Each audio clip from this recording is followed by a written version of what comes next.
Pemerintah Indonesia lagi gencar-gencarnya nih berbenah BUMN, dan salah satu jurus utamanya ternyata lewat peraturan pajak baru.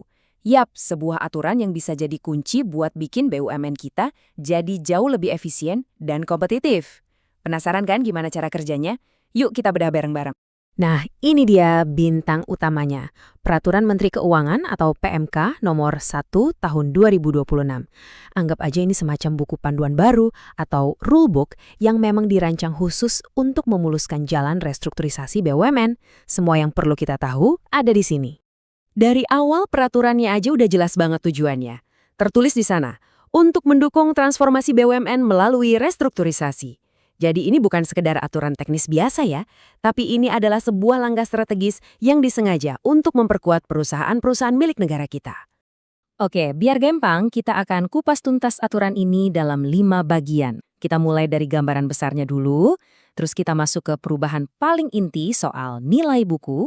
Setelah itu kita lihat syarat dan prosedur barunya, plus ada filter penting yang namanya uji tujuan bisnis.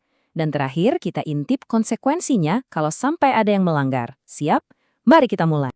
Oke, bagian pertama, transformasi BUMN dan aturan pajak.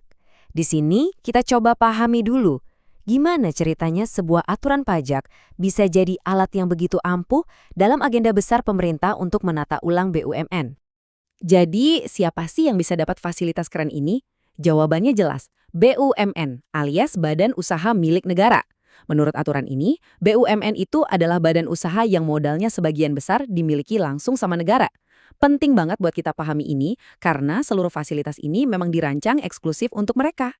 Nah, sekarang kita masuk ke jantung perubahannya nih. Ini dia bagian yang paling krusial, penggunaan nilai buku. Peraturan baru ini ngasih kelonggaran lebih buat BUMN untuk pakai metode ini pas lagi restrukturisasi. Tapi, apa sih untungnya buat mereka?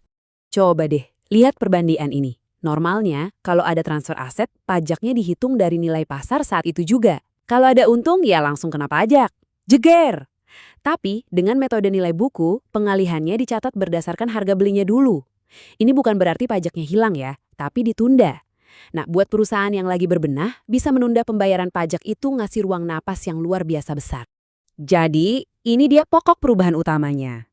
Peraturan ini tuh kayak ngebangun jalan tol khusus buat BUMN, biar bisa pakai fasilitas nilai buku. Nggak ada lagi area abu-abu. Sekarang ada jaluran jelas, lengkap dengan syaratnya, yang memang sengaja dirancang untuk mendorong restrukturisasi. Ini perubahannya fundamental banget. Oke, kita udah tahu apa perubahannya. Sekarang pertanyaannya, gimana cara kerjanya?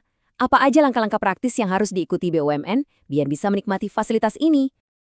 Prosesnya sendiri diatur di pasal 393 dan 394, dan sebetulnya cukup straightforward. Begitu restrukturisasinya efektif, perusahaan punya waktu 6 bulan buat ngajuin permohonan ke Dirjen Pajak. Tentu aja, semua dokumen persyaratan harus super lengkap, biar permohonannya lancar jaya sampai keluar keputusan final. Terus dokumen kuncinya apa aja? Selain surat-surat pernyataan soal tujuan dan kelolosan uji tujuan bisnis, ada satu dokumen yang sifatnya mutlak, paling krusial seperti yang disebut di pasal 394, yaitu surat persetujuan dari Kementerian BUMN. Tanpa surat sakti ini, pintu fasilitasnya nggak bakal kebuka. Kita masuk bagian keempat, uji tujuan bisnis.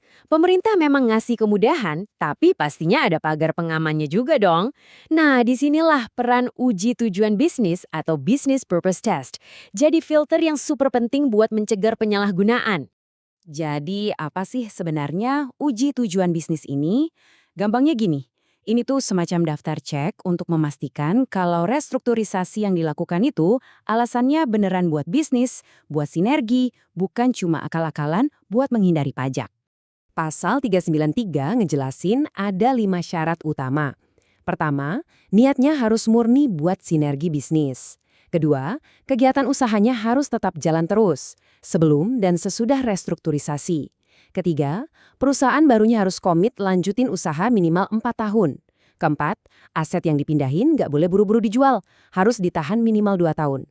Dan terakhir, usaha yang dialihkan emang harus usaha yang udah aktif. Jelas ya, ini semua buat mastiin fasilitasnya nggak disalahgunakan. Oke, kita sampai di bagian terakhir. Di sini kita bakal ngomongin risikonya. Apa yang terjadi kalau syarat-syarat ketat tadi dilanggar? Karena memahami konsekuensinya itu sama pentingnya dengan memahami manfaatnya. Jadi, apa risikonya kalau di kemudian hari ketahuan melanggar syarat-syarat tadi? Cuma kena denda ringan? Oh, ternyata hukumannya jauh lebih serius dari itu. Ini dia konsekuensi terbesarnya. Sesuai pasal 405, persetujuan penggunaan nilai buku bakal langsung dicabut atau dibatalkan. Artinya, seluruh transaksi bakal dihitung ulang pajaknya pakai nilai pasar. Ini bisa tiba-tiba menciptakan tagihan pajak raksasa yang tadinya berhasil ditunda. Risikonya nyata banget. Oke, mari kita simpulkan pokok-pokok perubahannya. Jadi, ada fasilitas pajak baru yang memang ditargetkan buat transformasi BUMN. Intinya adalah izin penggunaan nilai buku yang harus melewati saringan super ketat bernama uji tujuan bisnis. Prosedurnya jelas, ada batas waktunya, dan yang paling penting, sanksi kalau nggak patuh itu berat banget. Pada akhirnya, peraturan ini kan hanyalah sebuah alat ya, sebuah insentif yang disiapkan untuk melancarkan proses restrukturisasi. Tapi pertanyaan besarnya tetap sama, apakah alat ini akan benar-benar efektif mendorong efisiensi BUMN ke level berikutnya? Kerangka kerjanya kini sudah ada, tapi cuma waktu yang bisa menjawab hasil akhirnya nanti.